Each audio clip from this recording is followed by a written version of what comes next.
Oi, oi! Bem-vindos! Então hoje nossa primeira live no canal do Zumbi do IH, né? Zumbi do Instituto Rodeffer. Então a gente vai iniciar as nossas lives a respeito de zumbido, misofonia e hiperacusia agora todas aqui nesse canal que é específico para isso. E a gente vai deixar um pouco separado o canal do Instituto Rodeffer, eu vou deixar mais direcionado para a questão da psicologia, pro meu lado psicóloga. E a gente vai trabalhar então as questões relacionadas a zumbido, hiperacusia, misofonia. A fonofobia a gente vai falar aqui, tá? Até porque tem pergunta a respeito disso. E tontura também é uma coisa que a gente vai conversar um pouquinho aqui por meio desse canal. Vou chamar algumas pessoas, inclusive, para fazerem lives a respeito de tontura. Eu anotei aqui, ó, tô com as anotações de todas as perguntinhas que rolaram aí essa semana. Vieram bastante perguntas, muito interessantes. Vou procurar responder a todas as perguntas da melhor maneira possível. E se surgirem mais dúvidas, vão colocando aqui e à medida que eu for conseguindo, vou encaixando ali uma pergunta na outra. Espero que fique um pouquinho mais, um pouquinho lógico, um pouco fluido, assim, para ficar mais compreensível. Antes de tudo, eu acho que vale a gente começar contando o que é uma coisa ou outra. Então, o que é zumbido, o que é misofonia, o que é hiperacusia, até porque teve uma pergunta aqui que me falou, afinal, o que é? Né? Então, o que é a misofonia, o que é a hiperacusia? Então, vamos lá. Vamos começar pelo zumbido. Zumbido é um som que é percebido pela pessoa e que ele não vem de uma fonte sonora externa, ou seja, não tem um som aqui fora que está produzindo esse barulho que eu estou ouvindo. E aí entram vários tipos de som, isso às vezes é um pouco confuso para o paciente, ele diz, eu não tenho um zumbido, eu tenho um apito. Pra gente o apito também é chamado de zumbido, essa entidade zumbido. Então aí entra apito, chiado, panela de pressão, batida de asinha, parece borboleta, enfim, todos os sons aí, e aí vocês podem me contar o que é que vocês percebem. Eu fiz uma enquete dessas aí no Instagram esses dias, apareceu muita cigarra, vi que o pessoal fala que tem bastante som do tipo cigarra. Ele pode ser percebido em uma orelha, na outra orelha, nas duas, na cabeça, em diversos lugares da cabeça. Às vezes, e tem pessoas que identificam esse som em lugares do rosto, então isso também é possível, tá? O zumbido, ele é considerado um distúrbio, uma alteração quando ele incomoda. Então, quando ele começa a mexer na qualidade de vida, que ele é considerado um problema. Por que eu digo isso? Porque tem pessoas que têm zumbido e não se incomodam com ele. Aliás, a grande maioria das pessoas. Então, a gente tem aí, dentro dessa população que tem zumbido, 80% das pessoas que percebem esses sons, né, não se incomodam com eles. E a gente tem perguntas aqui que eu acho que vão na direção de a gente tentar entender o porquê disso. Né? Então, por que eu me incomodo e outros não? Não. E aí tem uma pergunta, eu já vou encaixar aqui agora, que foi uma pergunta que colocaram hoje, inclusive, que a pergunta é essa de que se existe uma hipótese científica para as características do zumbido, como volume e intensidade. Por exemplo, o volume do zumbido tem relação com a causa.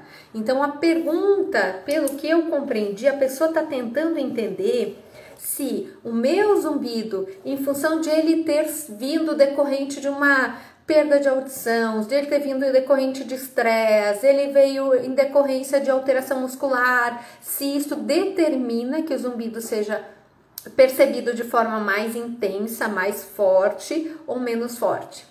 Não, tá? Então a gente não tem essa relação. A intensidade, o volume do zumbido não tá ligado à causa do zumbido, tá ligado aos mecanismos internos. E aí entra aquilo que eu comecei falando, que 80% das pessoas que têm zumbido não se incomodam e não necessariamente está ligado ao volume. Então, tem pesquisas mostrando que o volume do zumbido ele é baixinho, né? Ele não passa ali de 15, 20 decibéis do limite, do mínimo que a gente ouve lá do nosso limiar de audição. Então, quando você faz a audiometria, o zumbido tá lá, no máximo ali uns 20 decibéis acima ali do mínimo que você dá conta de ouvir, quietinho, silencioso, lá no silêncio daquela sala com o fone e tal.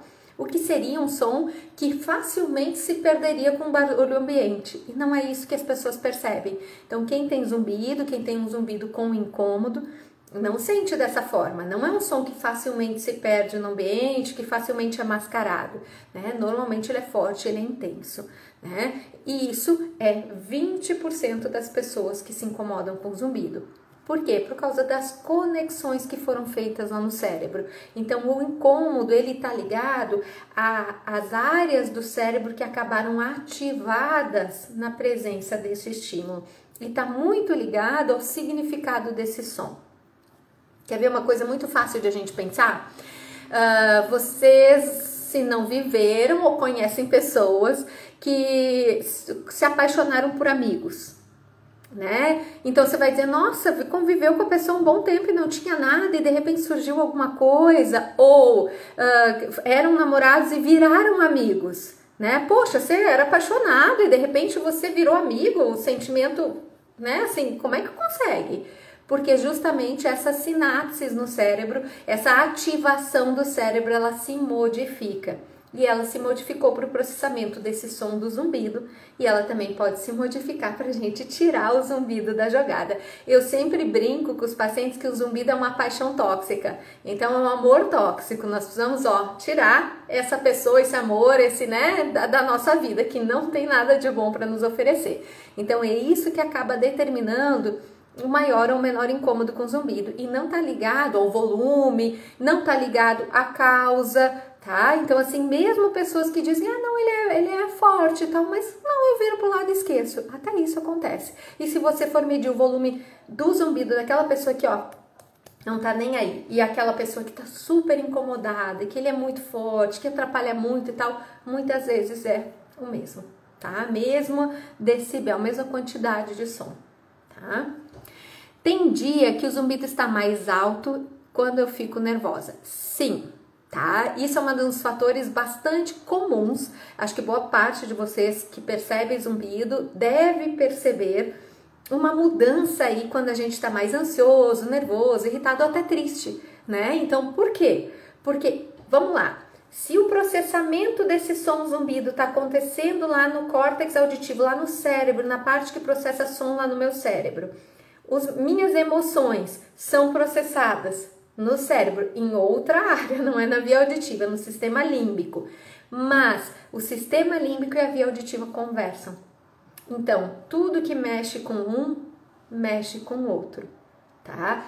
Além disso, todo sentimento, todo pensamento libera o quê? Neuroquímica. A neuroquímica não fica isolada, ela vai para o cérebro inteiro, ela vai para o corpo inteiro.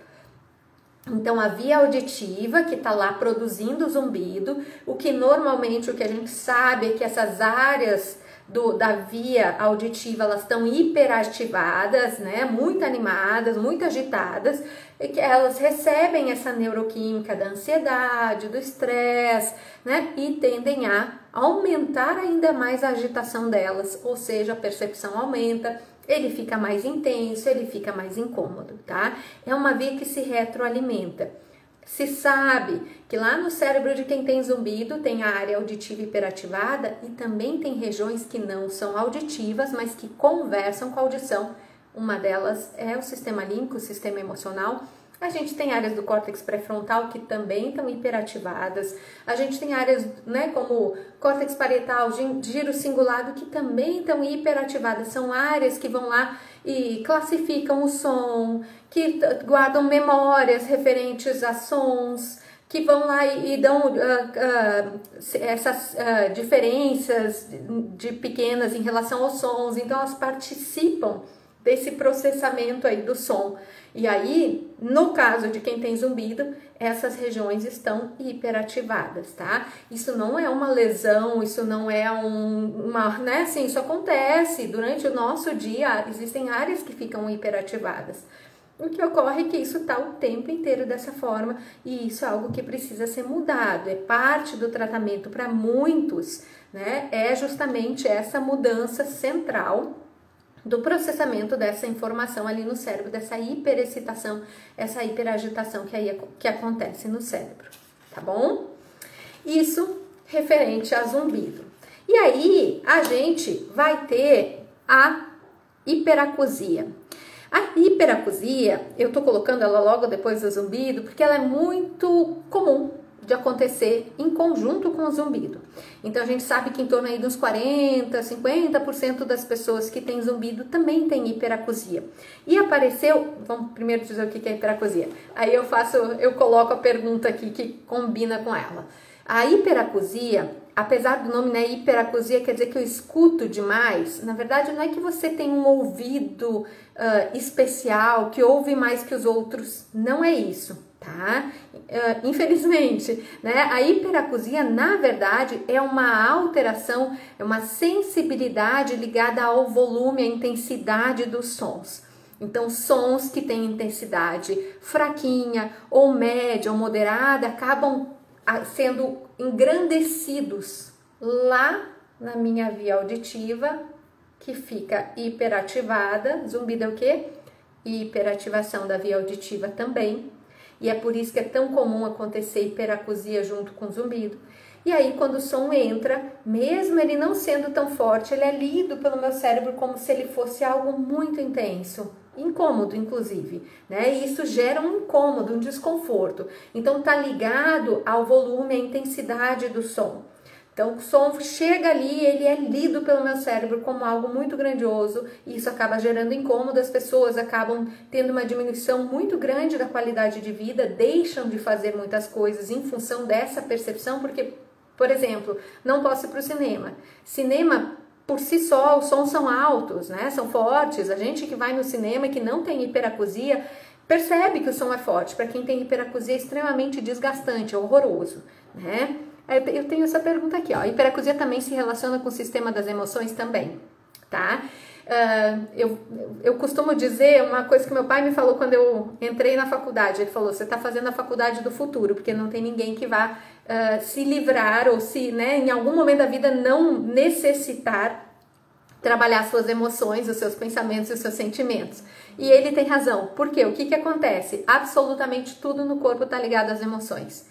Tá? Isso não quer dizer que é emocional. Ah, isto é emocional, isso é uma alteração. Não, isso tem uma participação do meu sistema emocional. Quer ver uma coisa? Se eu estiver numa fase muito feliz, muito alegre e eu bater o meu dedinho, vai doer. Vai doer tanto quanto doeria se eu estivesse muito triste, muito raivosa, muito incomodada, muito estressada. Só que a maneira como eu vou lidar com essa batida no dedinho vai ser muito diferente. E se eu tiver muito alto astral, se eu tiver muito bem, a tendência é que essa dor não dure tanto, porque eu vou me focar logo em outras coisas, eu vou dar uma gargalhada, eu vou rir de mim mesma, que fui desastrada, bati meu dedo e vai pra frente, do que se eu tô triste, que aí eu já me culpo, eu me irrito, eu não faço nada certo mesmo, eu já fico sentindo aquela dor, aquilo aumenta, eu fico ligada naquilo, a tendência é aquilo aumentar. Tá? Então, na hiperacusia, existe uma participação do sistema emocional? Sim, porque ele também classifica esses sons. E aí, depois de um tempo, muitas vezes a gente inclusive antecipa, né? A gente já fica esperando, o som vai acontecer aqui. Então, eu já fico com o meu sistema de alerta, de desconforto ligado, ativado, e esses estímulos tendem a gerar ainda mais incômodo, tá? Tem uma pergunta, acho que até é sua, em relação à hiperacusia, que eu acho que é bem interessante. Diz assim, ó, depois que eu comecei a ouvir o zumbido, os ouvidos estão mais sensíveis aos ruídos. Por quê? Justamente em função disso, né? Então, eu tenho lá uma via auditiva hiperativada, hiperexcitada. Automaticamente, qualquer som que chega numa região já hiperativada faz o quê? Hiperativa mais ainda. Então, sons que deveriam chegar lá e ser lidos como algo médio ou de fraca intensidade são hiperengrandecidos aí pela minha via auditiva central, tá? A diferença da hiperacusia para a misofonia. A misofonia, ela trabalha muito fortemente com o sistema emocional. A hiperacusia, ela tem o distúrbio da hiperacusia, ele acontece muito mais no nosso sistema emocional, no nosso sistema límbico. Inclusive se estuda a possibilidade de colocar a misofonia dentro do que a gente chama do DSM-4, que é um livrão que a gente da psiquiatria, da psicologia tem para classificar os distúrbios emocionais que a gente tem, se estuda colocar a misofonia lá, porque ele tende a ser uma alteração muito mais ligada às questões emocionais do que a via auditiva em si. Na misofonia, não está ligado, o meu desconforto não está relacionado ao volume dos sons, está relacionado ao tipo de som. Então, são determinados sons, muitas vezes determinados sons produzidos por determinadas pessoas. Então, pode acontecer da pessoa... Eu vou evitar dizer os sons gatilhos aqui, tá, gente? Eu tenho evitado isso. Por que a gente evita dizer o som gatilho? Porque muitas vezes quando a gente vai colocando sons gatilhos, vai criando uma tensão para quem tem misofonia, para ficar, nossa, esse som será que me incomoda também? Nunca reparei. E aí você acaba ficando mais hiperativado, mais focado em sons que de repente você não precisaria, acaba gerando uma sensibilização para esses sons e você começa a ter mais gatilhos, tá? Então eu evito dizer os sons gatilhos. Se alguém tiver curiosidade, tiver essa percepção assim, ó, não é qualquer som, é sons determinados, conversa com o profissional para poder saber se é uma misofonia ou se é uma hiperacusia. Lembrando que na misofonia não é o volume, é o tipo de som. Então, aquele tipo de som específico me gera uma reação emocional intensa. Na hiperacusia, a gente tem um desconforto, um incômodo, um mal-estar, aquela dor, até uma coisa mais física. Na misofonia é raiva, é ódio. Muitas vezes a pessoa tem vontade de pular no pescoço da criatura que está produzindo aquele som. E é algo incontrolável, não é que a pessoa é desequilibrada, que ela está dando chilique, não tem nada disso. Ela realmente tem uma alteração ali que aquele som provoca aquela reação intensa nela, tá? Isso é uma alteração real, precisa de tratamento, inclusive para que essa pessoa possa conviver, porque muitas vezes ela começa a deixar de participar, inclusive de coisas de família, porque é muito comum os gatilhos estarem relacionados a pessoas da família. Então eu lá não consigo fazer mais uma refeição junto com a minha família, eu não consigo mais assistir um programa na sala com a minha família, porque se esse gatilho é produzido, eu viro uma fera, e vira mesmo, tá? Infelizmente é extremamente desconfortável, extremamente difícil lidar quando esses estímulos acontecem, tá? A misofonia é não gostar de determinado ruído, independente do volume, exatamente, tá? Então assim, na hiperacusia, assim... até pode na hiperacusia, eu tenho dificuldade com sons mais agudos, quando eles ficam fortes, ou quando eles começam a chegar num volume mais ou menos, o som agudo eu não consigo suportar, mas são todos os sons agudos, não é o som agudo daquilo, daquela situação, daquele evento, daquela produção, não é os sons agudos, quando eles ficam mais fortes, me incomodam. Então até pode estar ligado à frequência, eu ter ali a região, o limite de desconforto alterado, mais para agudo, para grave ou por completo todos os sons, até pode, tá? Mas está ligado à intensidade do som, não ao tipo de som, tá? E a resposta... no caso da misofonia, é uma resposta muito emocional, muito descontrolada, né? Difícil de ter controle da pessoa, conseguir se gerir assim emocionalmente frente ao som, tá? Não necessariamente ela vai pular no pescoço de ninguém, mas ela sofre emocionalmente com aquele som para conseguir se controlar grandemente, né? Não é só dor ou, ai, nossa, que som alto, que forte, não, é mais intenso do que isso, tá? Muito bem, então eu vou para as perguntas e aí a gente vai entrando um pouquinho em misofonia, um pouquinho em hiperacusia e em zumbido de novo, tá bom? Tem uma pergunta que fizeram aqui, que é se zumbido tem a ver com Alzheimer, Parkinson, dentes, aparelhos e implantes. Então vamos por partes.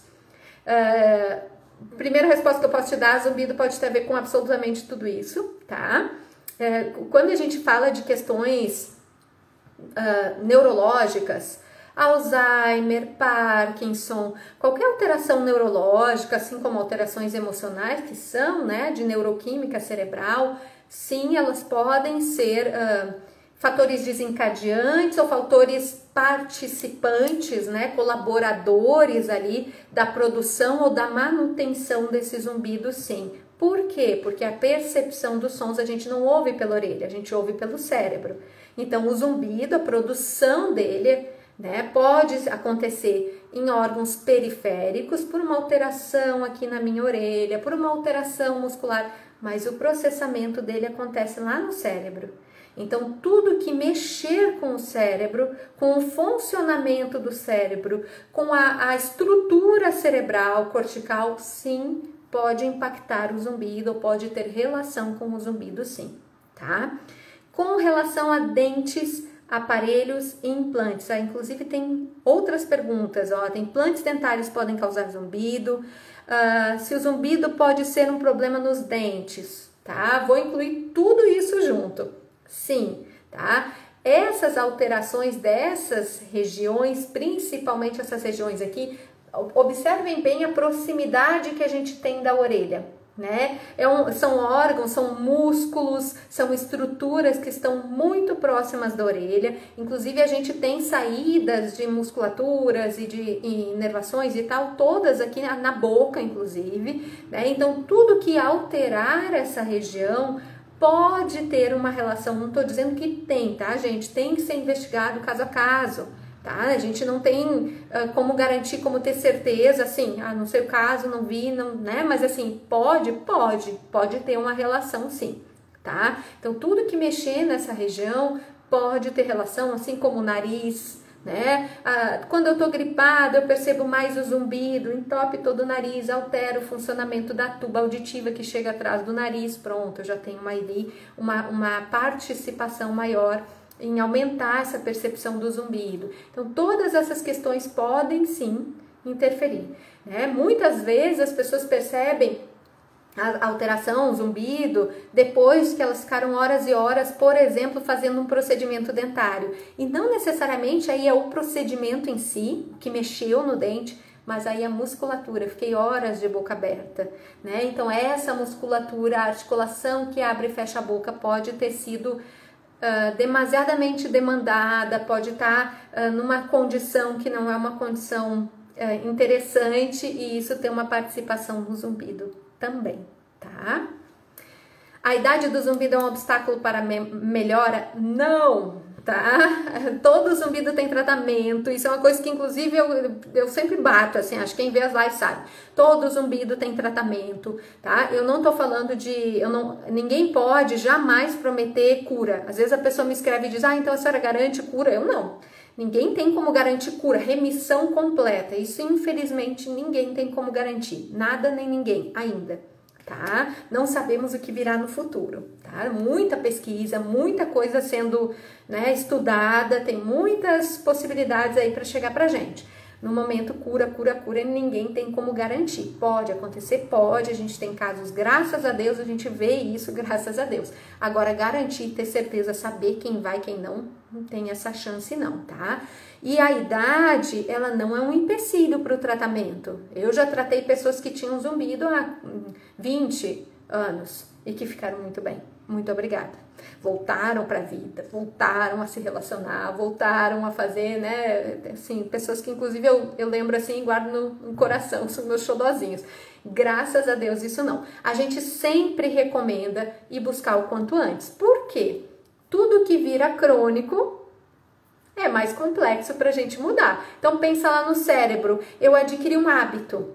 Se isso virou um hábito, isso já é automático, meu cérebro já tem um caminho neural para transportar isso, ou seja, a primeira atividade que ele vai direto para aquele caminho que ele já conhece. Então, eu acabo tendo mais dificuldade de tirar esse hábito. É impossível?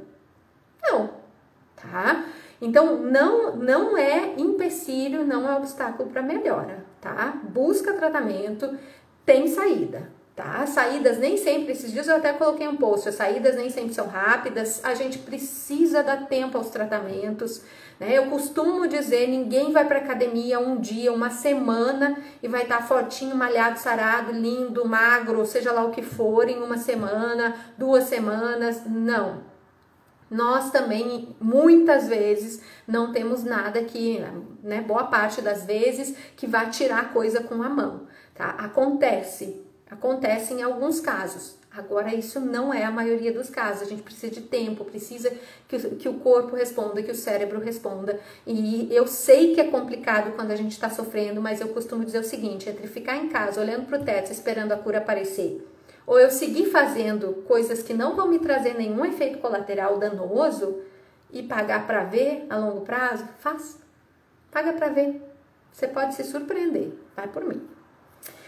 Bom, tem aqui uma pergunta que é, o zumbido piora pós-Covid? O que fazer, tá? Existe sim relatos de zumbido piora pós-Covid, vamos lá, o zumbido pode piorar com qualquer inflamação, infecção, vírus, entupimento dessa região, então assim, qualquer estado gripal, enfim.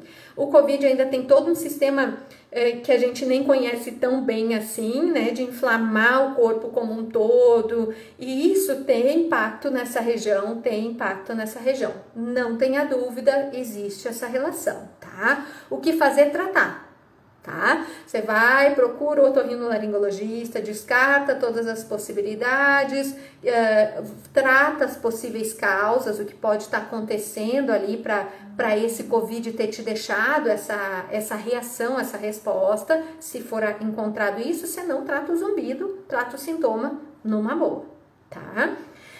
Tem uma pessoa que escreveu hoje, inclusive, que falou assim, eu sou mais um caso de zumbido após a Janssen, a vacina da Janssen. A cura é possível?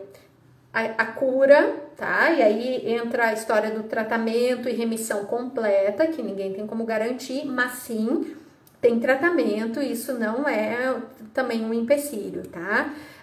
A gente sabe que as vacinas mexem um pouco no sistema de coagulação, enfim, então isso tudo tem que ser avaliado, o Covid da mesma forma, por isso que eu digo procure um médico, não deixe de procurar um médico, não foque só, por exemplo, a pessoa chega lá sem ter procurado um médico, eu sempre falo, vamos pro otorrino, vamos fazer uma avaliação, né, a gente tem que ter tranquilidade de que todos esses fatores inflamatórios, trombóticos e tal, sejam monitorados, avaliados, ver se isso pode ter uma relação com esse zumbido, com o aumento dele ou com o surgimento dele, e aí sim, se for o caso, a gente já trata o zumbido em si, tá?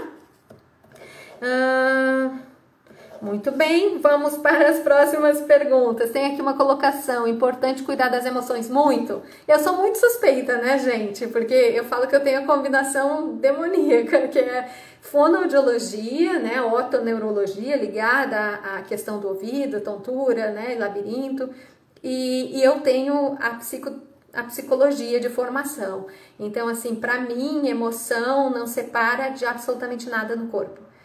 Qualquer questão que você tenha, o seu emocional vai impactar essa questão. Seja uma dorzinha no dedão do pé, seja um zumbido, seja uma misofonia, especialmente, seja uma hiperacusia, vai ter, não tem jeito não, tá?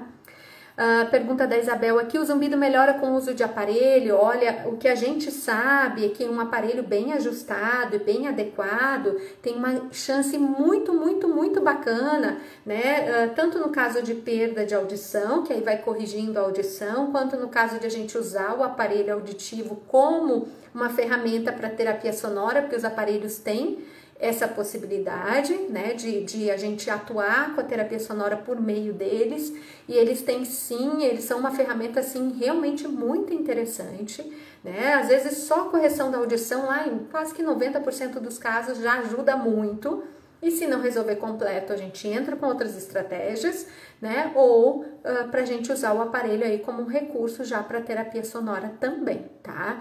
Eu sou suspeita, assim, eu adoro adaptar um aparelho, fazer um trabalho bem feito, devagar, e vendo com o paciente e tal, porque a gente vai vendo ali os benefícios, né, as melhoras acontecendo.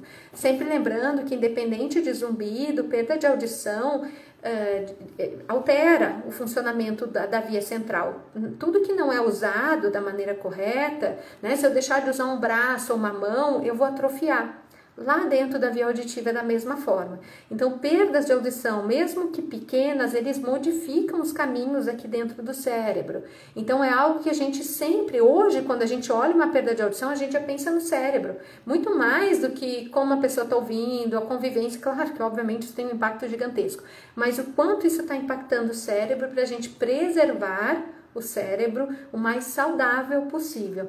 E o aparelho, muitas vezes, quando tem a perda, é um recurso realmente interessante e importante para a gente preservar a saúde do cérebro, tá? Isso aqui eu já respondi, ok. Como saber se o zumbido é somatosensorial? Quantas sessões para começar a fazer efeito? Vamos lá. Como saber se o zumbido é somatosensorial? Existem algumas coisas em que a gente já começa a desconfiar que um zumbido é somatosensorial, que você aí já pode começar a desconfiar que tem um componente muscular associado. Então, vamos lá. Se eu movimento a minha cabeça, qualquer movimento que seja, mais para frente, para trás, para o lado, empurrar o queixo para dentro, ou até aperto aqui essa região daqui, região do pescoço, região daqui, e meu zumbido muda. Fica mais alto, fica mais baixo, muda o tipo de som, desconfiável, tá? Se na hora que eu aperto meus dentes, o meu zumbido muda, mais alto, mais baixo, muda o tipo de som, tá? Muitas vezes movimentos assim, puxei minha orelha para frente e para trás, meu zumbido muda, desconfiável. Aperto a minha cabeça, vou tomar banho, vou massagear a cabeça e aí percebo que isso muda o zumbido, desconfiável, tá? Às vezes o próprio movimento assim da cabeça, o zumbido muda. Pronto, já é fatores pra gente desconfiar de um zumbido somatosensorial, tá? E aí, quantas sessões para fazer efeito? Não sei, tá? Então, por quê? Porque depende de caso para caso, depende de como é a resposta quando a gente aciona essa musculatura, né? E depende de como é a reação do seu corpo para aquela estimulação. Então, tem pessoas que já numa primeira sessão saem muito bem, muito obrigada, né? Então, assim, vão sair com uma melhora do zumbido, alguns, inclusive, saem sem perceber o zumbido, e tem pessoas que vão precisar de mais sessões para perceber aí algum benefício, tá? É a mesma coisa que uma fisioterapia para qualquer outra região. Ela muitas vezes vai levar um tempo. Quanto tempo?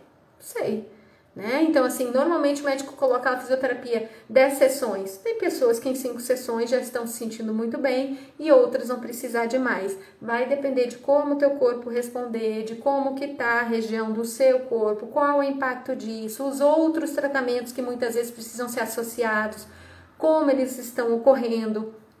O que está desencadeando isso, muitas vezes eu tenho um bruxismo, um apertamento, e eu preciso tratar isso com um dentista, né? Corrigir, seja uma mordida, ou usar uma placa para poder, não vai corrigir o bruxismo, não vai corrigir, mas vai segurar um pouco a onda, evitar de machucar tanto, né? Inclusive de desgastar dente, quebrar dente, essas coisas, enfim. Então não tem como a gente dizer quantas sessões para começar a ter efeito.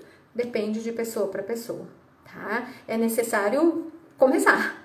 Comece, gente, começa. Se descobriu que tem ali um fator somatosensorial, vai atrás, insiste, né? Eu conto, às vezes, eu tive uma fasciite plantar, não sei se vocês conhecem fasciite plantar, é uma dor que a gente tem na planta do pé. E quem acompanha sabe, eu gosto de dar uma corridinha. Eu sou bem amadora, mas eu gosto, traz paz. Então, era um período em que eu não conseguia correr, porque eu pisava no chão e berrava de dor, urrava de dor. Principalmente de manhã, quando a gente acorda e tal, que a gente pisa no chão, a gente tem uma dor imensa. E eu fui no médico, e aí o médico me pediu 40 sessões de fisioterapia. Na 20ª, efeito zero. Eu acordava, pisava, urrava, não conseguia correr, tudo igual. Troquei todos os meus tênis, que enquanto eu fazia fisioterapia eu tive que fazer outras modificações. Não podia usar sapatilha, tinha que usar saltinho, e aí, enfim, um rolo, tinha que mudar os tênis e tal. Na 20ª eu falei, vou parar. Isso aqui não tá dando efeito. Todas as mudanças que eu fiz, eu não tava sentindo nada, né? Aí eu falei, vou seguir um pouquinho mais, vou pelo menos até a 30. Quando eu me dei conta, um dia eu não tava mais sentindo nada. Eu não sei quando que parou a dor. Eu não sei quando que aconteceu, mas eu insisti. Provavelmente, se eu tivesse parado ali, eu estava ali na porta para dar a virada, eu teria perdido a virada que eu tinha para dar. É difícil persistir? É. Enche o saco? Enche. Mas eu tive a resposta, não tem mais nada, gente, eu voltei a fazer tudo. E quem tem facete sabe que às vezes volta, às vezes incomoda. Nunca mais, eu uso sapatilha, voltei a fazer tudo. Mas graças a Deus, né, consegui manter com muito custo, né, a disciplina e finalizar o tratamento. Então, o que eu tenho a mais a perder? Né? Já tá desconfortável, deixa eu investir nisso. Eu sei que isso aqui é um fator que tem uma participação. Investe, vê até onde teu corpo vai. Não abandona as coisas porque elas são lentas. Coisas lentas normalmente trazem excelentes e duradouros resultados. E eu sou testemunha disso, tá? Medidas para diminuir a percepção ou desconforto. Olha, a percepção do zumbido a gente sabe que normalmente aumenta quando tá no silêncio, então evitar o silêncio. Tem um postzinho aqui no Zumbido IH que eu fiz com algumas dicas para você lidar melhor, para você ter um conforto maior em relação ao zumbido, tá? E com a relação ao som, a única coisa que eu falo, não use tampão. Se eu puder dar uma sugestão, não usem tampão. Não, mas o som me incomoda. Ok, vá nessas situações onde o som tá mais intenso, até ali tudo bem, a gente usar um tampão e tal. Agora, tampão por longo tempo, tampão todos os dias, tampão algumas horas, todos os dias. Não faça isso. Vai aumentar a sua sensibilidade, tá? Então, essas são as dicas que eu acho que assim vale para geral, todo mundo, tá? Simone, o emocional piora, não tenha dúvida, tá? Então, assim, emocional é isso, é pra tudo, tá? Independente do que seja na gente, no nosso corpo e tal, emocional é pra absolutamente tudo, tá? Aqui, porque existe perdas auditivas com zumbido e sem zumbido, sendo que é a mesma perda. Excelente pergunta. Essa semana isso aconteceu no consultório, da pessoa me dizer, eu tenho na família e tal, só que a pessoa não tem zumbido. E aconteceu também no consultório da pessoa ter a irmã com zumbido também, só que nem se incomodava. Falou, não me incomoda, não me atrapalha em nada. E ela com super desconforto. Então tem essas condições mesmo. Então vamos lá. A perda de audição em si já gera uma hiperativação lá do sistema auditivo central. Por quê? Porque está entrando menos som. Então o cérebro vai lá em busca de som. Cadê o som que estava aqui? Né? E ele começa um processo de reorganização do córtex. Qualquer privação, por mínima que seja, e por mínima, assim, pouco tempo, 2 dias, uma otite e tal, a gente já sabe, por neuroimagem, que o cérebro se reorganiza frente àquela ausência de estimulação, a ausência da entrada do som. Então, qualquer pequena modificação, e às vezes as pessoas chegam e dizem, eu não tenho perda de audição, é só nessa frequência aqui que eu tenho uma quedinha, já justifica. Porque nesta frequência, uma área do seu cérebro não está recebendo a estimulação da maneira correta e foi se reorganizar para funcionar na ausência daquilo ali. E aquilo pode justificar a presença de zumbido. Por quê? Porque vai ativar outras áreas que não são a auditiva exclusivamente, da via auditiva, mas que conversam com a via auditiva. E aí é onde entra o zumbido. O zumbido, normalmente, começa a ter uma conversa mais íntima com outras áreas do cérebro que entram nesse processo de hiperexcitação. E aí entra a via emocional, o sistema límbico, tá? Muitas vezes, inclusive, a parte física, físico e emocional conversam juntos, né? Quer ver uma coisa? Tô com uma dor. O meu humor dificilmente é o mesmo, né? Porque assim, por mais que eu tente manter aquela dor, tá ali me puxando, dificilmente é o mesmo, porque físico e emocional entram juntos. Fora isso, todo sentimento, pensamento libera química, e essa química muda meu físico, e vice-versa. Então, essa ativação de outras áreas do cérebro faz com que essa pessoa que tem a perda de audição ativou essas áreas do cérebro. Por quê? Porque a gente não vai saber. Percebe o zumbido, começa a dar significado, o sistema límbico se envolve na jogada, ativa o córtex pré-frontal, existe uma hiperativação dessas áreas que quem tem perda de audição e não tem zumbido, não tem. Então, essa é uma das teorias e das diferenças que a gente sabe que existem aí por meio de neuroimagem em quem tem uma perda de audição com zumbido e quem tem uma perda de audição sem zumbido, tá? Tenho DTM, fiz fisioterapia da DTM e acupuntura. Ótimo! Mas quando vem o estresse, volta tudo. E veio ao mesmo tempo zumbido e formigamento. Então, o que acontece? Essa musculatura toda aqui do rosto, ela tem uma inervação, que é uma inervação do nervo vago. O nervo vago é o maior nervo do nosso corpo, né? Então, ele vai para essa região aqui do rosto, da orelha, da articulação temporomandibular, desce, vai para o nosso coração, até o nosso intestino. E o nervo vago, ele é ativado, ele é muito responsivo para um neurotransmissor que chama serotonina, tá? Além disso, essa musculatura dessa região são musculaturas que também respondem fortemente a um neurotransmissor que chama serotonina. Então, quando a gente estressa, a serotonina ela está muito ligada ao nosso humor. Então, quando a gente tem um estresse, um incômodo, uma tristeza, uma ansiedade e tal, modifica os índices, os valores aí de serotonina no meu corpo, isso vai alterar diretamente a musculatura, pode alterar diretamente o meu nervo vago, né? E isso faz com que eu aumente, inclusive, o apertamento. Você pode ter um aumento do formigamento e ele não é psicológico. Um formigamento psicológico não, eu acabei aumentando a tensão da musculatura em função do meu emocional, e isso acabou ativando o formigamento, acabou ativando aí o zumbido. Então, isso sim pode acontecer, tá? É importante você avaliar.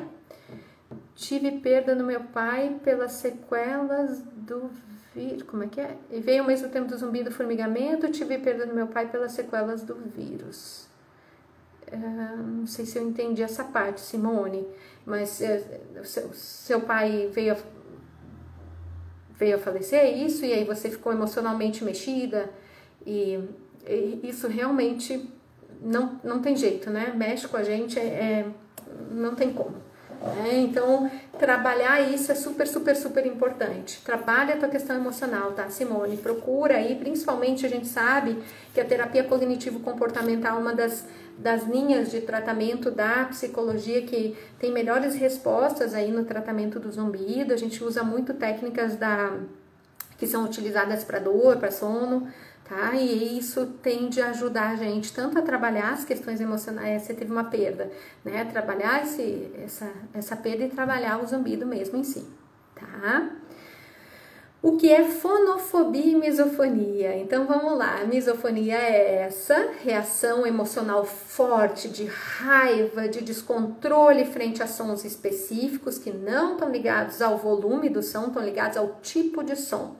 E fonofobia é quando eu tenho fobia, é um tipo de fobia, é uma alteração emocional, sistema límbico, psicológica, porque é uma fobia. Como eu tenho fobia de aranha, como eu tenho fobia de uma barata, eu vou ter fobia de sons, tá? E aí vai ser por tipo de som, por volume de som, eu vou ter uma fobia de que aquele som pode de alguma maneira me machucar, que aquilo ali pode de alguma maneira me fazer mal. Eu começo a ter ideias a respeito desse som que acabam fazendo com que eu crie um sistema de aversivo, né, para aquele som, para aquele tipo de som. E isso deve ser trabalhado, o lado emocional, tá? Fortemente, tá? Eu tenho em consultório casos de fonofobia e consegue vencer sim, tá? Ficam bem, mas aí tem que trabalhar com a parte da psicologia, tá? Fortemente.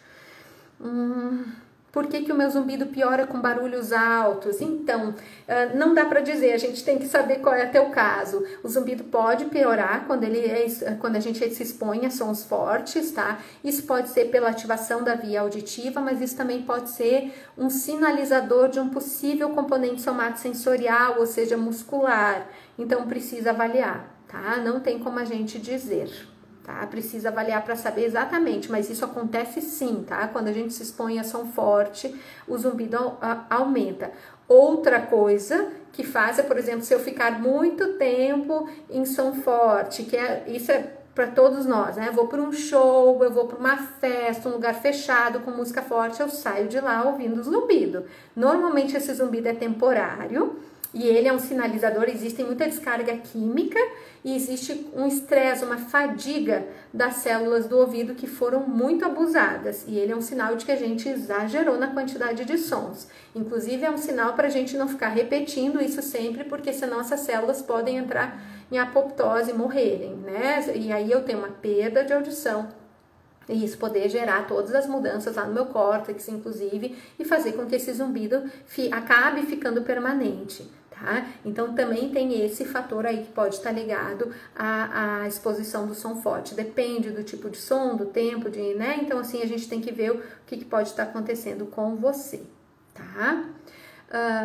Acupuntura melhora o zumbido, tem algumas pesquisas que mostram que sim. É importante você saber por qual caminho que você vai. Eu sempre acabo usando a acupuntura muito para questão muscular, que ela é super ótima para isso, me ajuda bastante. Eu sou acupunturista também e uso muito para questão emocional, que a acupuntura é muito boa para questão emocional, tá? Mais do que diretamente pontos de zumbido, né? Assim, se a gente pegar o caso e conseguir ler as coisas ao redor, a acupuntura tem muito que colaborar com os causadores, com os geradores, os alimentadores do zumbido. Então pode ser uma coisa interessante se bem aplicada, tá? Tem que trabalhar para o sono regularizar. Sim, Simone, sono e zumbido, ó, amigos íntimos, para serem melhores amigos, pro bem ou pro mal. Então, assim, se eu dormir mal, muito provavelmente eu vou ter no outro dia uma percepção aumentada do zumbido. Por quê? Porque se eu dormir mal, tudo no meu outro dia não é igual a uma noite bem dormida. Meu humor não é o mesmo, meu físico não é o mesmo, eu não respondo, minha musculatura não responde igual, a minha neuroquímica não é igual. A liberação de neurotransmissores, de hormônios, de recomposição aí da minha neuroquímica, né, do funcionamento do meu corpo, ela fica falha, e aí eu acabo tendo sim um déficit, um prejuízo. E aí sim o zumbido pode entrar nessa dança também, tá? Café e doce aumenta zumbido. Tudo que é excitador do sistema nervoso central pode aumentar o zumbido. Então, o café, a Coca-Cola, o chimarrão, tudo que tem a cafeína, eles podem ser excitadores aí do sistema auditivo. Se eu já tenho uma via super animada, aquilo ali aumenta ainda mais a agitação dessa via e pode dar um aumento de zumbido. Não é para todo mundo, tá? É sempre bom avaliar a quantidade de café ou de cafeína que você ingere, independente de zumbido ou não, se ela for em excesso. Corta, que não é interessante, também porque ela gera ansiedade, a ansiedade pode mexer no zumbido, então a cafeína tem outros fatores que não só a agitação cortical, mas a agitação do sistema límbico, do sistema emocional também, tá? E o chocolate, ele tem um componente, ele tem a cafeína, né? Ele tem esse fator de dar essa hiperexcitação e ele tem a glicose. E glicose e zumbido são coisas que também caminham muito juntas, tá? Porque altera a chegada, esse sangue que vai chegar lá na orelha, a gente tem ali uma chegada muito pouquinha de sangue, se esse sangue chegar mais espesso, porque o colesterol tá alto, ou se chegar com a glicose ali alterada, muda o funcionamento da orelha. E pode trazer como consequência uma percepção maior do meu zumbido, um aumento do zumbido. É para todo mundo? Não, precisa avaliar suas questões de glicose, a sua reação a esses alimentos, né, a ingesta disso, a quantidade, para ver se o seu caso é um caso que a gente teria que restringir ou eliminar o consumo, tá?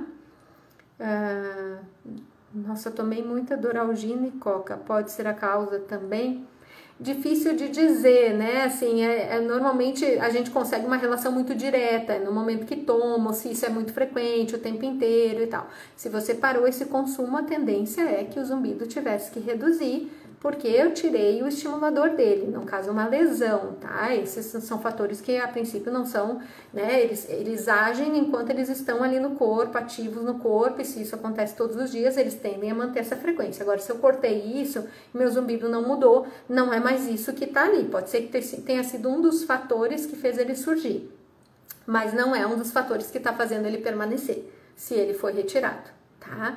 Minha glicose está 102, causa zumbido? É possível, tá? A glicose está ali pedindo para ser controlada. Então, controla a glicose, corrige a alimentação, vê as instruções do teu médico, não sei se o médico já entrou com algum tipo de medicação para controle da glicose, e observa como o teu zumbido fica, tá? Mas a glicose tem essa relação íntima e pode sim estar relacionada à tua percepção do zumbido, tá? A lesão por exposição a ruído é progressiva só se você continuar se expondo ao ruído, tá?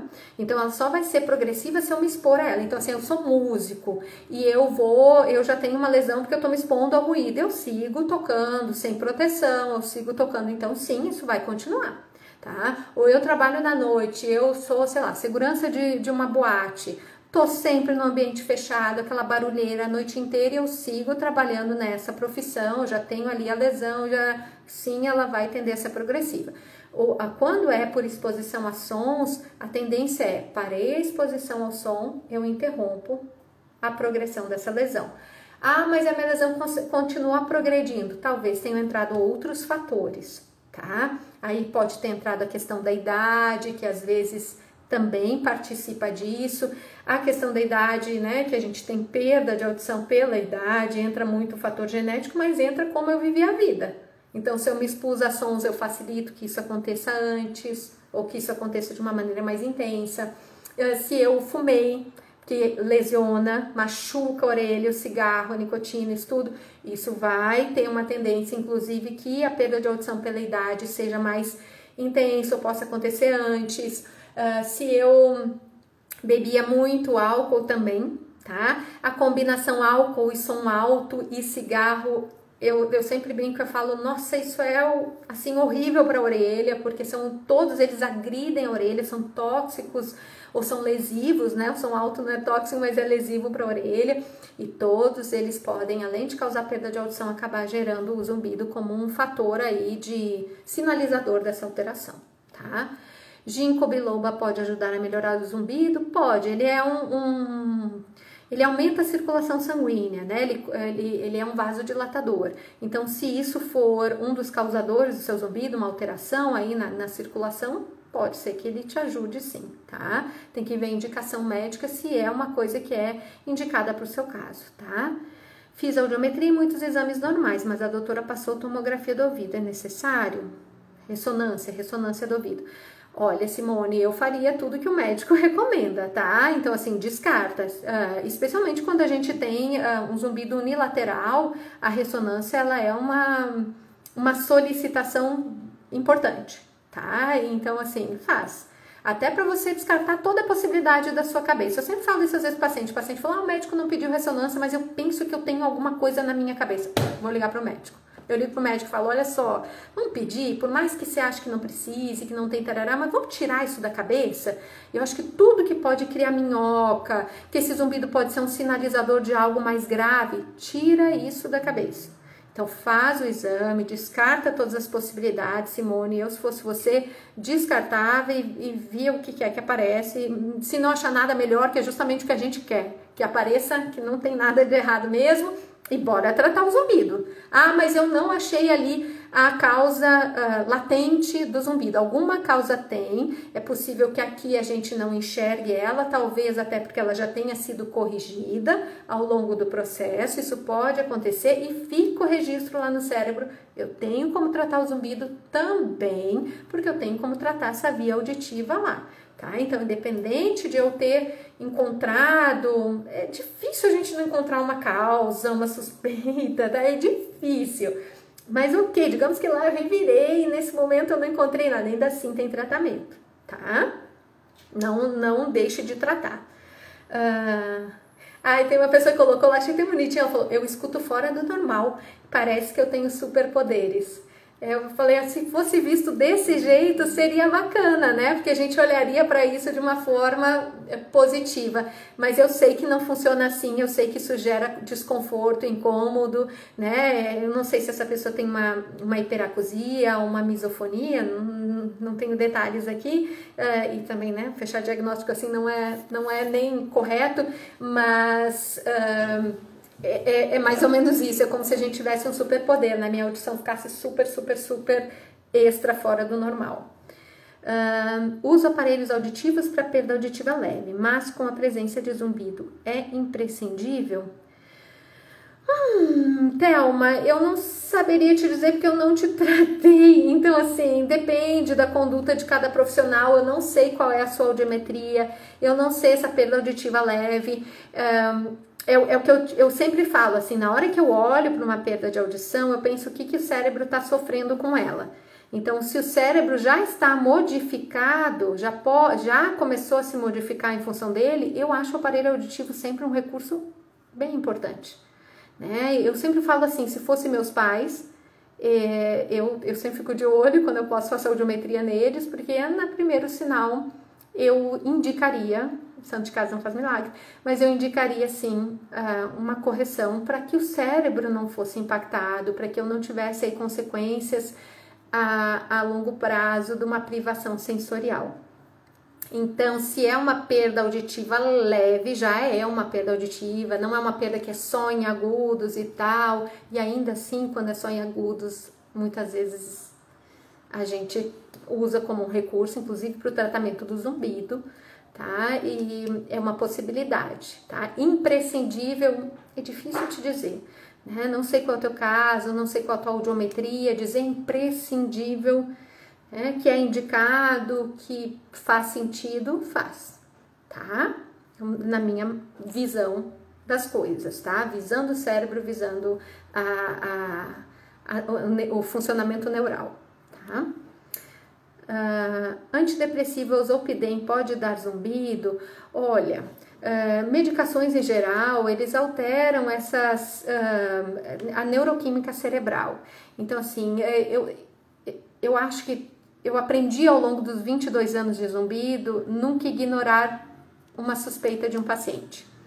Eu até brinco com os pacientes, brinco não, falo de verdade, né? Ninguém se conhece melhor do que você. Então, eu aprendi a entender que as queixas que eu achava mais absurdas há um tempo atrás, hoje fazem todo sentido para mim. Então, eu não ignoro a possibilidade disso estar acontecendo sim. O antidepressivo, a gente sabe que alguns antidepressivos são usados para tratar zumbido, mas que alguns podem causar zumbidos. O Zolpidem pode ter essa função também, pode ser usado para tratar zumbido e pode causar zumbido. Então, conversa com teu médico, avalia, vê se isso pode estar acontecendo com você, tá? Poder? Pode. Então, se você está desconfiando, conversa com seu médico, tá? O médico disse que não tem tratamento. É uma Talisiane. Me passou antidepressivos, mas não adiantou. Eu vou te ser bastante honesta. O antidepressivo sozinho não vai, muito provavelmente, resolver completamente, pelo menos, o problema. É a mesma coisa se você tivesse uma depressão, tá? Você tem uma depressão, eu tomo um antidepressivo. Muitas vezes ele é indispensável, ele é necessário, a gente faz uso dele, a gente quer ele. Só que eu preciso tratar o que está gerando a depressão. Então, eu preciso tratar, porque se eu não mudar a maneira como eu funciono, como o meu cérebro funciona, a neuroquímica sozinha não vai se sustentar. Em algum momento, vai ter falhas. Então, assim, o que eu te sugiro, busque uma outra opinião, busque um profissional com uma formação, já fiz todos os exames e tal, ok, busca alguém que tenha essa especialidade para poder avaliar você e para poder te indicar, talvez, uma possibilidade outra de tratamento, tá? Não ter tratamento não existe, tá? Então, assim, não tenho o que fazer, vive com isso. Esqueçam isso. Tira isso da sua cabeça. E eu vou dizer outra coisa, eu vou usar aqui, gerar conflitos. Cuidado com os grupos, cuidado com a questão de olhar, conversar com as pessoas. Muitas vezes as outras pessoas, eu sei isso, hoje eu até conversei com um paciente essa semana, que falou, eu acho que é melhor eu cuidar as conversas que eu tenho com pessoas que têm zumbido. Eu falei, sim, porque a gente nunca sabe o que realmente está acontecendo dentro do outro. Então, a pessoa diz, já fiz de tudo. O que é de tudo? E propuseram isso e não deu certo. Sim, você fez como? Você seguiu todas as orientações? Você fez por quanto tempo? Você levou até o final? A pessoa que estava te tratando te deu alta? Disse, não encerramos, é por aqui mesmo? Porque às vezes você vai dizer, eu fiz isso e não deu certo. Eu fiz aquilo e não deu certo. Cuidado, gente. Cuidado com o que vocês ouvem, às vezes, inclusive de pessoas, elas estão tentando te ajudar, não é um julgamento, mas cuidado, porque às vezes você não sabe quem é o outro, você não sabe exatamente o que ele fez, você não sabe exatamente a história dele, você não sabe exatamente como é que ele conduziu aquele processo. Então, cuidado para você não acabar contaminado, até por um negativismo que não tem porquê, e você acaba perdendo de se tratar, de buscar uma alternativa para você. E essa história de que não tem o que fazer, tira da sua cabeça, tá? Então, avalia, busca um outro profissional para te acompanhar, tá? E vamos lá. E vão me cortar aqui, ó, primeira vez, 25 segundos restantes. Comecei a ter zumbido e tontura depois de uma crise muito forte de pânico. Aumentou o antidepressivo, mas parece que ele ficou mais constante depois disso. Busca ajuda, verifica com o psiquiatra se pode ser um antidepressivo, pode não ter nenhuma relação com o antidepressivo, pode ser só a condição como um todo, tá? Gente, eu vou cair, então um beijo, muito obrigada a todos vocês, a gente vai fazer outra live em breve, tá bom?